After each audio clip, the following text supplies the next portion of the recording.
Voilà, j'ai un mot sur mon cœur. J'ai un mot sur mon cœur, je suis là depuis tout à l'heure et ça vient sur moi. Il y a quelques années en arrière, moi, vous savez, j'étais pas chrétien. Quand j'étais plus jeune, j'allais dans les réunions. J'allais vers le Tuerto, vers le frère Gégé à l'époque. Et j'étais jeune et je levais ma main quand on disait qui c'est qui veut donner son cœur à Dieu avec un cœur sincère. Mais en grandissant, je voulais faire ma jeunesse. Bien que je n'étais pas méchant, j'étais un garçon voilà, qui me jouait à la pétanque un peu vers nous. J'avais des coqs de combat, des oiseaux.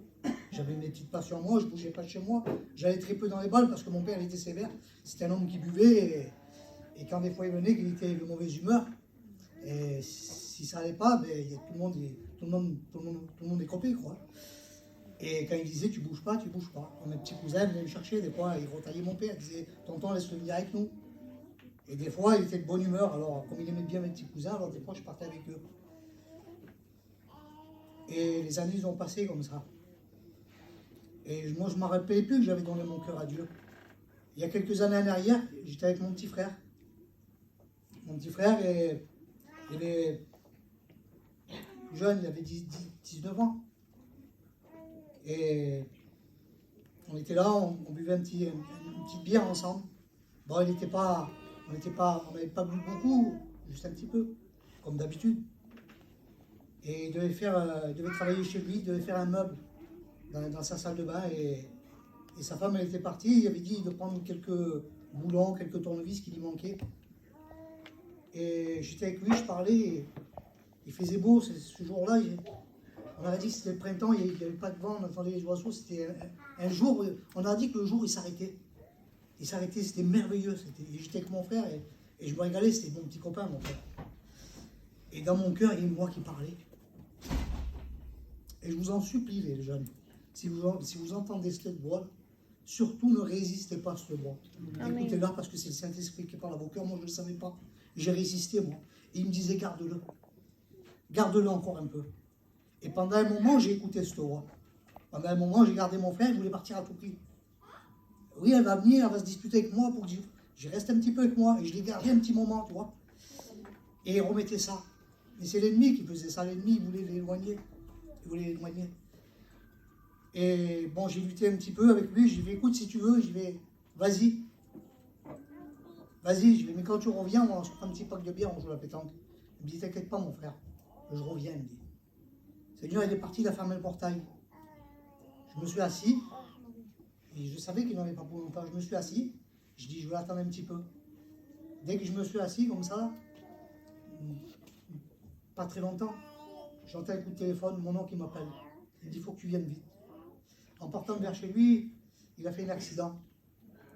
La roue, je ne sais pas qu'est-ce qu'il y a eu, elle a éclaté la roue. Et ce chemin là où il me disait, à chaque fois il me disait, lui, toi ici, il faut que tu ralentisses. C'est un petit tournant, il y a une petite bosse, elle t'éjecte. Et à cet endroit-là, il ralentissait, mon frère. La roue, je ne sais pas qu'est-ce qu'il y a eu. Et quand j'étais là-bas, j'ai vu l'auto dans les vignes. Il a tapé dans un platane. Et j'ai vu mon petit frère, il était comme d'ici du pupitre jusqu'au rideau.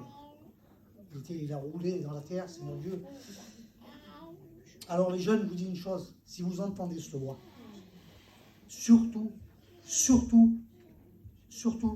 demandez à Dieu de vous bénir, demandez à Dieu de les garder, de les ne faites pas. Si vous devez aller quelque part, que vos amis vous appellent et que vous entendez cette voix qui vous dit reste là, ne bouge pas, je vous demande devant Dieu d'écouter cette voix. C'est le Seigneur qui vous parle. Amen. Écoutez, parce que vous pouvez le regretter des fois. Et je bénis Dieu parce que quelques années après, j'ai été tourmenté. Parce que moi, par tout ça, je faisais de ma famille, je faisais le dur. Mais dans mon cœur, le soir, quand il venait le soir, j'avais l'habitude de mon frère, moi. Toute la compagnie que j'avais avec mon frère, on passait des moments ensemble. Le soir, on se rejoignait, on buvait notre petite bière, on fumait une petite cigarette, on discutait jusqu'à 2h du matin. Et tout ça, là, moi, le soir, j'attendais la nuit pour prendre ma petite bière, moi, ma cigarette. Et j'avais mon heure, j'avais mon petit rituel. Et je m'asseyais dans un coin et je parlais à mon frère. Je parlais à mon frère comme s'il était là. Et un jour, le Seigneur, il m'appelait dans des rêves, dans des songes, je ne savais pas moi, c'était quoi ça. Il m'appelait, Seigneur, et moi, je tardais, non. Je savais que c'était Dieu, mais dans mon cœur, non, c'est pas possible, c'est moi, je me fais des idées. J'allumais la télé, ça parlait de Dieu. J'enlevais, je mettais autre chose. J'y mettais la radio, c'était des chants de Dieu. Il me poursuivait, Dieu. Et moi, je renonçais. Ça a venu jusqu'au suicide, comme le frère disait. Parce que le diable, il est venu pour me détruire, pour détruire mon foyer. Moi, j'avais la paix dans mon foyer. Il a voulu me détruire, moi, ma compagne. On était bien, on était un foyer que, bon, on n'était pas milliardaire, non, mais voilà, on avait ce qu'il fallait. On avait 2 petites filles, et l'ennemi, il est venu troubler. Et vous savez, quelle cruauté il a. Les vilaines pensées qu'il peut mettre. C'est un menteur, la Bible dit. C'est un menteur, c'est Jésus. C'est le cœur du mensonge. Il m'a menti. Il m'a dévalorisé. Je me regardais dans la glace, je voyais un cadavre. J'étais sain. Je ne m'aimais plus. J'arrivais juste à me mettre la corde autour du cou. Et le Seigneur, il a parlé dans mon cœur. Il m'a montré. Il m'a rappelé toutes les réunions quand j'étais jeune qui m'avaient sorti de moi. Toutes ces réunions où je me trouvais et que le Seigneur avait parlé. Toutes les fois où j'avais levé ma main à Dieu. Toutes les fois où j'avais accepté Dieu dans mon cœur, dans les réunions. Il me montrait tout ça, le Seigneur Dieu. Je dis, mais c'est pas possible. J'ai enlevé cette corde. Seigneur, une présence de Dieu est venue sur moi. J'ai pleuré, Seigneur Dieu. Et jusqu'à temps, mais j'étais encore rebelle, moi. J'ai pas voulu aller dans les réunions. J'ai tardé.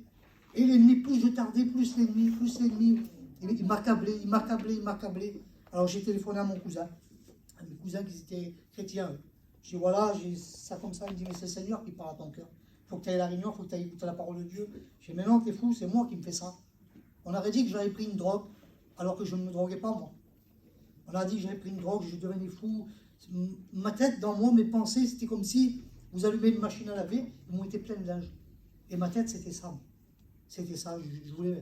Je demandais la mort, en réalité. Pour avoir la paix, je voulais la mort, mais c'était pas ça. La vraie paix, c'était pas ça. La vraie paix, c'était Jésus-Christ. La vraie paix, c'est ce soir. La vraie paix, elle est là ce soir. Amen. Elle veut te bénir, la vraie paix. Elle veut parler à ton cœur à travers les témoignages, à travers son serviteur, à travers les chants. Elle veut parler à toi. Et elle parle à toi, la parole de Dieu, elle est vivante. Et le Seigneur, il est venu dans mon cœur, j'y étais, parce que j'avais fait des songes. Je m'étais trouvé dans une table, je ne savais pas pourquoi. Je m'étais trouvé devant une table, il y avait 2 personnes devant moi. On était 4, il y avait 2 personnes devant moi, une en noir, une en blanc. Et cette personne en blanc regardait le garçon qui avait à côté de moi. Et j'étais témoin de ça, moi. Et j'étais là, mais la personne en blanc qui avait à côté, je la regardais, mais elle ne regardait pas, elle. Mais il y avait un amour qui dégageait de cette personne. Un amour, on aurait dit que c'était quelqu'un de ma famille, que c'était comme une personne âgée de ma famille, comme un grand-père, ou je ne sais pas, une personne d'autorité de chez nous. Et dans ma tête, j'ai baissé la tête, je dis, Seigneur, ben, il ne me reconnaît pas. Mais je me rappelais, je ne savais pas qui c'était. Mais je sentais que c'était quelqu'un de chez moi. Et quand j'ai baissé la tête, il m'a parlé.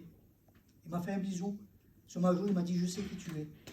Et dès qu'il m'a dit ça, je me suis levé. Une paix et l'amour, elle est venue dans moi. Amen. Et ces 2 personnes, ils se sont levés, ils sont partis. Ensemble, comme ça, ils sont partis.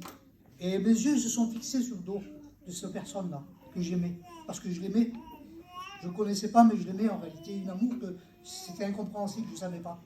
Et dans son dos, il y avait du sang, des marques avec du sang. Et plus tard, j'étais dans les réunions. Et quand je rentrais dans cette réunion, un serviteur, une mission que je ne connaissais pas, il parlait sur ça. Il disait, l'ennemi, l'aveugle, c'est l'accusateur. Il est tout en noir, c'est le diable. Mais il y a celui-là qui est en blanc. Amen. C'est Jésus-Christ. C'est l'avocat auprès du Père. Amen. Amen. Alors vous avez un avocat devant Dieu. C'est Jésus-Christ. Alors, vous savez, il ne faut pas attendre une épreuve. Il ne faut pas attendre que ça nous tombe dessus comme ça. On aura des épreuves, c'est sûr. Mais le Seigneur vous appelle. Ça vaut le coup de laisser rentrer Jésus dans votre vie. Amen. Amen. Que Dieu vous bénisse.